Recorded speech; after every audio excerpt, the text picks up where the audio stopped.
O Casaca convidou o historiador Daniel Tomazini para fazer um especial sobre o dia 1º de maio, o Vasco e São Januário. Há uma relação entre os acontecimentos históricos nessa data e o nosso clube? É o que vamos descobrir a seguir. Então vamos falar um pouco do 1º de maio. O que é esse 1º de maio? Por que ele existe? Por que é feriado?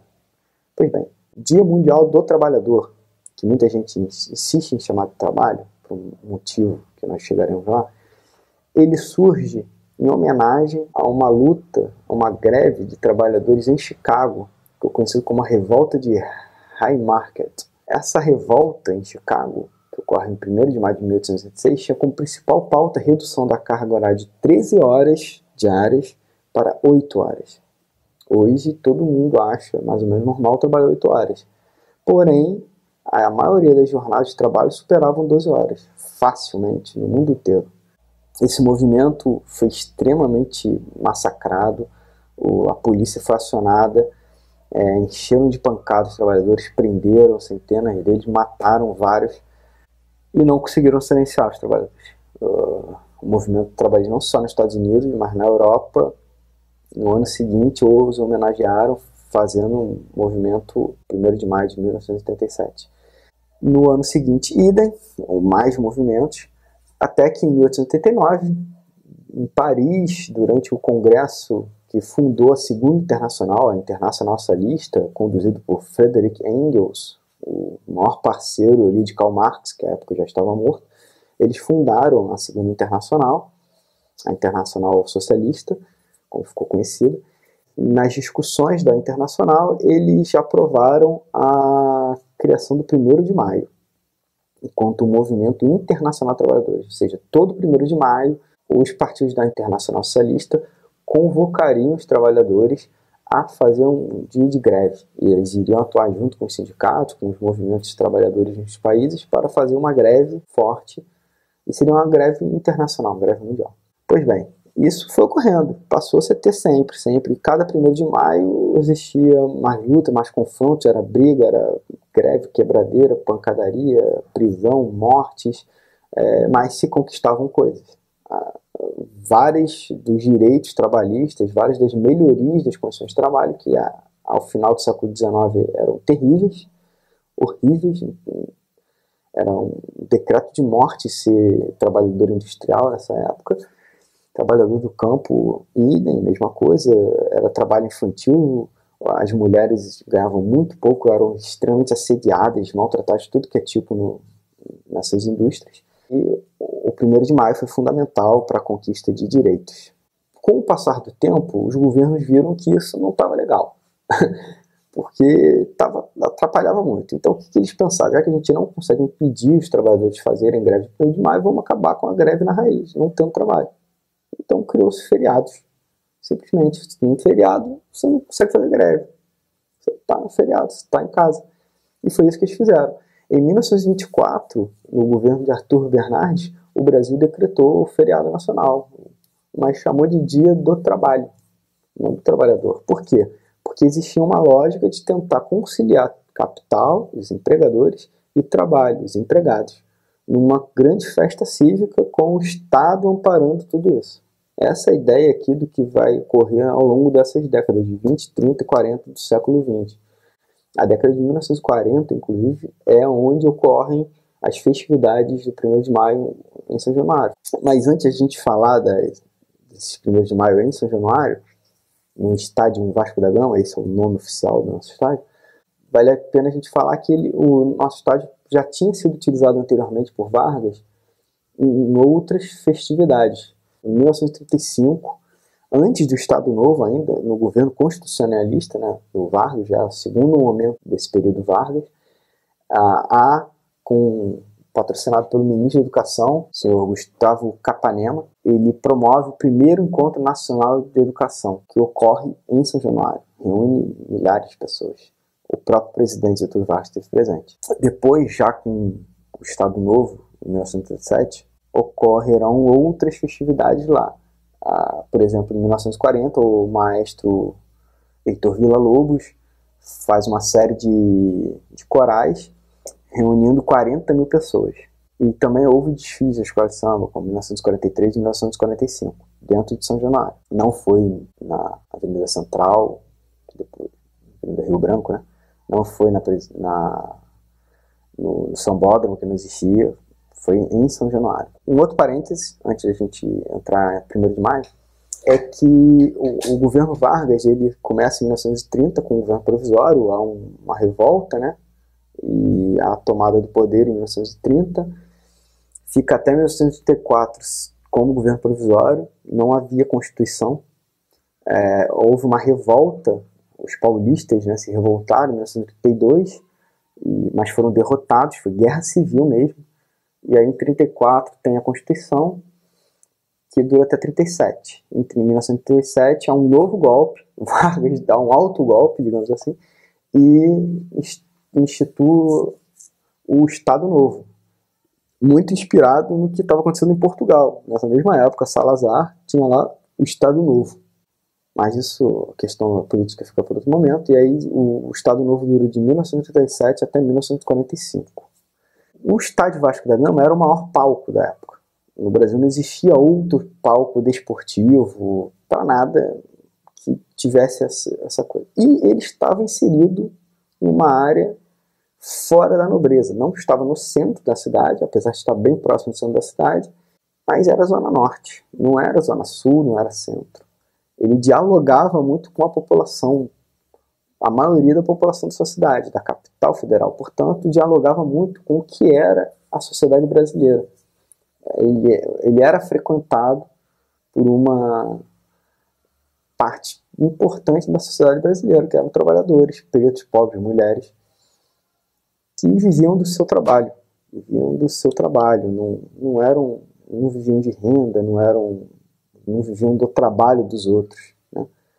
Não eram políticos, enfim.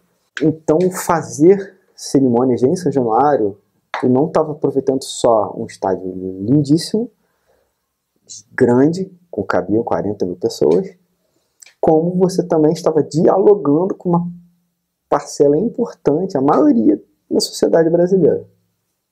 Pois bem, foram 1940, 1941, 1942, 1943 e 1945. 5 atividades de 1º de maio ocorridas em São Januário. Elas tinham um caráter de festa. Era feriado, se fazia uma grande festa, a entrada era gratuita e tinha homenagem a pessoas que se destacaram na época. Falavam-se convidados dos sindicatos patronais e convidados dos sindicatos de trabalhadores, desempregados. E ao final, o Getúlio Vargas fazia um discurso e apresentava alguma coisa para a sociedade, como se fosse um presente dele para a sociedade, geralmente relacionado ao trabalho, mas houve exceções, 2 exceções. Então, de 5, em 3 ele apresentou questões legais, aí, regulamentavam o trabalho, em 2 não. Então, vamos olhar ano a ano. Em 1940, o primeiro movimento foi instituído, nesse discurso de Getúlio Vargas, o famoso salário mínimo, que até então não existia salário mínimo, e não existia contrato de trabalho assim. As pessoas ganhavam pouco, eram reduzidos os trabalhos de bel prazer dos patrões, e esse dinheiro não necessariamente era reajustado, se não fosse diminuído, então estava sempre perdendo para a inflação. A partir de 1940, com a criação do salário mínimo, todo ano, 1º de maio, havia um reajuste do salário mínimo, que era anunciado no 1º de maio, inclusive, esse reajuste. Então o trabalhador tinha uma proteção, que ele ganharia um nível salarial que, pela criação da lei, deveria atender o sustento de uma família de 4 pessoas, com alimentação, educação, vestuário, lazer, saúde. A lei que estipula o salário mínimo fala que ele tem que cumprir isso. E aí todo ano ele é reajustado. Tá óbvio que há sempre uma briga, ano após ano, para quanto que vai ser reajustado ou não o salário mínimo. Porém, ele serve de um marco ali. Agora, boa parte dos trabalhadores estariam protegidos. Óbvio que a maioria ainda, nessa época, não estava protegida pelo salário mínimo, que eram os trabalhadores rurais. O Brasil ainda não tinha feito sua transição para a cidade, a maior parte da população era rural. O trabalho doméstico só veio a ser regulamentado mesmo agora no século XXI. Então, boa parte ainda dos trabalhadores não estavam protegidos. Sabidamente, mulheres, a população mais pobre, sabidamente negra, que ainda não conseguiu ter um trabalho muito formal, e os trabalhadores do campo. Porém, quem estava com algum trabalho mais formal já estava protegido por esse salário mínimo. E foi muito importante, porque cada vez foi aumentando a base de gente protegida pelo salário mínimo. E isso foi decretado no 1º de maio de 1940, pelo presidente da República na tribuna de honra do Estádio Vasco da Gama, o famoso São Januário, o nosso templo. Em 1941, foi criada a Justiça do Trabalho. Até então, os conflitos de trabalho eram relacionados na esfera criminal, na maior parte das vezes. Porque era isso, tinha greve, tinha briga, tinha luta, a greve não era um direito, e era resolvido assim, na esfera criminal. A famosa greve geral de 1917, que conquistou muito de coisa ali, as pessoas responderam judicialmente, criminalmente, foram parar na cadeia pelas ações ocorridas lá. Então, com a especialização da Justiça do Trabalho, com a criação da Justiça do Trabalho, com promotores, procuradores, advogados, magistrados especializados na Justiça do Trabalho, e sai fora da esfera criminal, primeiro, você não botaria as pessoas na cadeia por fazerem greve, por celebrarem acordos, por organizarem sindicatos, isso é muito importante. Segundo, você daria celeridade às questões de trabalho, às discussões de trabalho, porque você conseguiria resolver uma justiça que só trata disso. E aí ela criaria entendimentos comuns, né, as famosas súmulas do TST, Tribunal Superior do Trabalho. Então ele tinha 3 esferas, tem 3 esferas de justiça do trabalho, né? A estadual, de primeira instância, a estadual de segunda instância, com colegiados, embarcadores, e a terceira instância, o Tribunal Superior do Trabalho. A criação da justiça do trabalho, ela serve para isso, para tirar da esfera policial e passar para a justiça as relações de trabalho, tendo como princípio de que a relação entre empregadores, o capital, e empregados, trabalhadores, o trabalho, é desigual. Então é preciso haver uma intervenção legal, normativa, para regulamentar essas relações e evitar o conflito. O que, na verdade, Vargas ali queria era evitar conflito. Por isso que ele chamava, nos 1º de maio, patrões e empregados para falarem do desenvolvimento do país, né?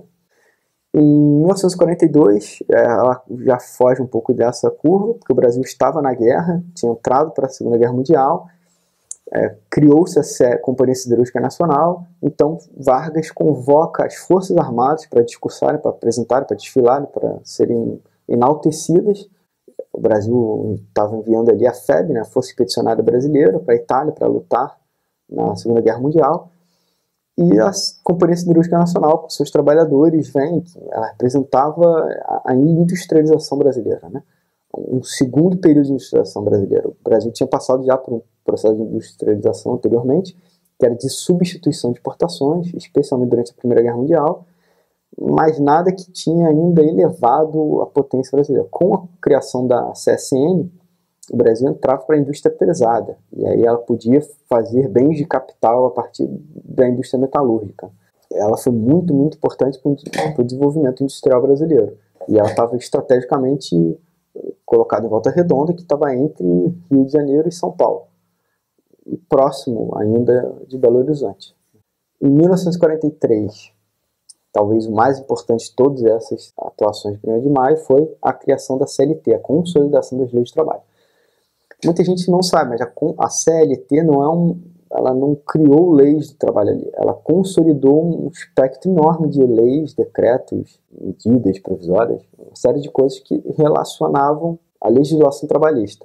As relações de trabalho disciplinadas pelas leis no Brasil estavam dispersas, a consolidação do trabalho organiza aquilo, facilitando muito o desenvolvimento dela, você preencher com novas leis o que estava faltando, as demandas que eram surgindo, e facilitava muito o papel dos sindicatos dos trabalhadores, reivindicar o cumprimento daquilo que está ali organizado, comum para todo o território nacional. Muita gente falou na época da reforma trabalhista ali do Temer, em 2017, né, se não me engano, passou a valer em novembro de 2017, né, acho que é isso, de que a CLT era muito antiga, precisava ser atualizada, precisava ser modernizada. Mas isso é uma falácia, porque a CLT, a instituição do CLT, sim, é 1º de maio de 1943, porém ela foi sendo modificada, sendo implementada ano após ano. Na década de 70, inclusive, no governo do regime militar, da ditadura militar, houve uma grande reformulação. E boa parte do que estava ali na CLT, com a Constituição de 1988, entrou para a Constituição. O salário mínimo, férias, 13º, carga horária de 8 horas, descanso semanal remunerado, enfim, essa série de coisas que estão hoje na nossa Constituição surgiram primeiro na CLT, a partir das lutas dos trabalhadores organizados nos seus movimentos, muitos deles ocorridos em 1º de maio. Em 44, não acontece em São Januário, vai para Pacaembu, em São Paulo. Pacaembu há pouco tempo, né, funcionando, é feito lá. E em 45, o último ano do governo Vargas, já se sabia que iria acabar, teria que ter novas eleições, toda aquela movimentação queremista, muita gente queria que o Vargas pudesse ser candidato, acabou que ele não pôde ser candidato, apoiou o Eurico Gaspar Dutra, que ganhou as eleições, mas ali no 1º de maio o que se queria fazer era uma celebração cívica entre capital e trabalho, empregadores e empregados, com a liderança de Túlio Vargas. Estava se celebrando os 15 anos de Getúlio Vargas, do governo Vargas, e foi feito ali em São Januário. Após a saída de Getúlio Vargas, em 1945, ele retorna à presidência em 1951, aí já eleito, sucedendo o Marechal Dutra, Eurico Gaspar Dutra. Nesse primeiro mandato eleito, né, na verdade, que é a sua segunda passagem, que dura de 1951 a 1954, quando ele se mata no Palácio do Catete, ele faz um discurso no seu primeiro ano, em 1951, onde ele exalta os trabalhadores e coloca fala da distância dos 6 anos que passou separado e tal, mas não volta a fazer como foi no período do Estado Novo, com grandes anúncios e tal. É mais uma celebração do retorno e tentando dialogar de novo com os trabalhadores, mantendo aquele perfil de negociação entre classes, colocando o Estado ali como o protetor da classe trabalhadora, evitando assim confronto, né? O objetivo de Vargas era evitar confronto entre empregadores e empregados.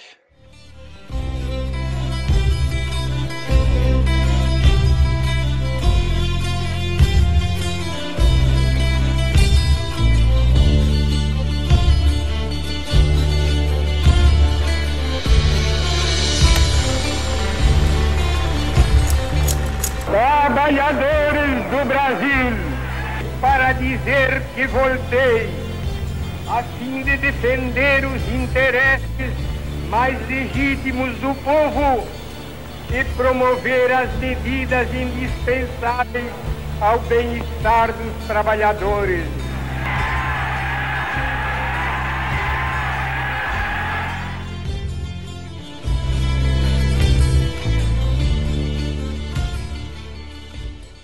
Agora, nessa relação trabalhista, da história do desenvolvimento do trabalho, é muito importante ter sido em São Januário esses episódios. Por quê? Porque o Vasco da Gama foi fundamental na profissionalização do esporte.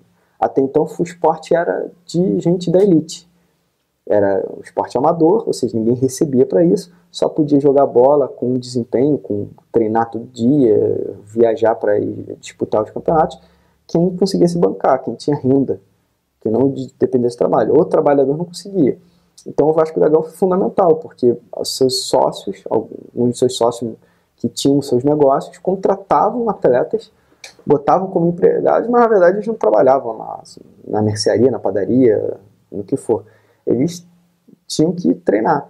Então não era o clube que profissionalizou no primeiro momento, foram os seus associados, mas o fez para que eles pudessem jogar bola. No ano passado, no aniversário do Clube de Regatas Vasco da Gama, o historiador Luiz Antônio Simas declarou na Sport TV que o Vasco deveria ser estudado. Só um detalhe, hoje é aniversário do Vasco. O Vasco talvez tenha a história mais linda, né, do futebol brasileiro, e uma história que deveria ser estudada em escola, em colégio, né? Se a gente debate, se a gente discute tanto hoje questões vinculadas ao racismo estrutural, né? A história do Vasco da Gama, que está aniversariando, era para ser estudada em colégio, né? Como a gente estuda a proclamação da República, a abolição da escravidão, a gente estuda esse negócio todo, tinha que estudar a história do Vasco, tinha que estudar o título de 23 no Vasco, Então, é bom, né? E é bom ver o vascaíno brincando, porque é a grande história do futebol brasileiro. O Vasco é um patrimônio do Rio de Janeiro, o Vasco é um patrimônio do Brasil, e nessa circunstância toda, o Vasco é um patrimônio da cultura do mundo, né? Então é um barato ver os vascaínos, inclusive, com esse senso de humor comemorando. Parabéns ao Vasco, parabéns a essa história maravilhosa. Tinha que estar nas escolas, nos colégios. Se as crianças brasileiras aprendessem em aula de história a história do Vasco da Gama, eu acho que a gente ia estar numa situação melhor. O Vasco tem que ser ensinado. Ele se referia muito ao movimento conhecido como a resposta histórica, né? Quando então o presidente do Clube de Regatas, Vasco da Gama, escreveu uma carta respondendo a Associação Metropolitana de Desportos, que não abriria a mão daqueles atletas que fizeram o Vasco chegar onde chegou, que foi o título inédito de 1903, nosso primeiro título de futebol. O futebol do Vasco surge em 1916, em 1923 ele é campeão do campeonato mais importante que existia no Brasil, que era o Campeonato Carioca, o famoso Campeonato Carioca. Na época, capital da República Brasileira. O Vasco deu um não ao racismo, porque na verdade o que eles queriam era se livre dos pretos, pobres, trabalhadores do Brasil. E fica só com a elite. O futebol tem que ser de elite. Era esse o recado que Flamengo, Fluminense, América, Botafogo estavam dando para o Vasco. O Vasco falou, eu não preciso disputar o mesmo campeonato que vocês.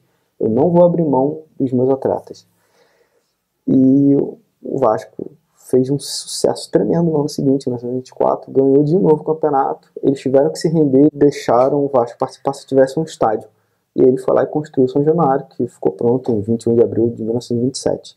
Um grande feito também à época, com o boicote do governo, que não deixou importar material, etc.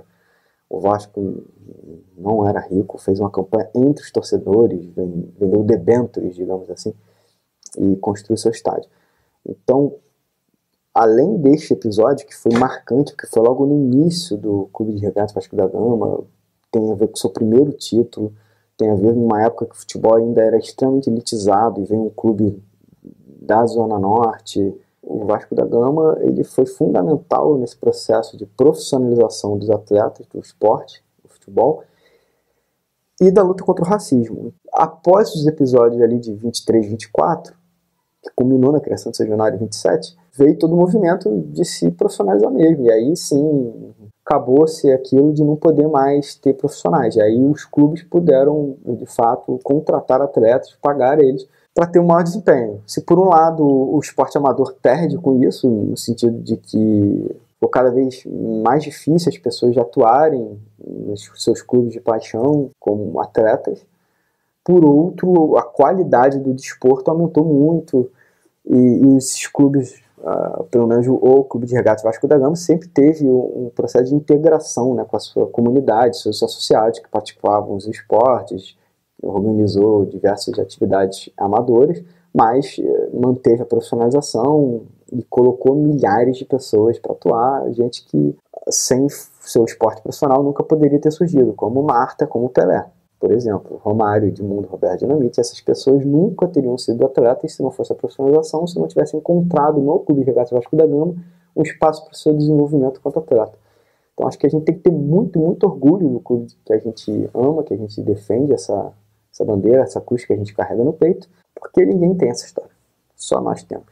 O Clube de Regatas Vasco da Gama tem a história mais bonita do mundo. Nós somos um clube ímpar na história mundial do desporto. No Brasil, então, nem se fala.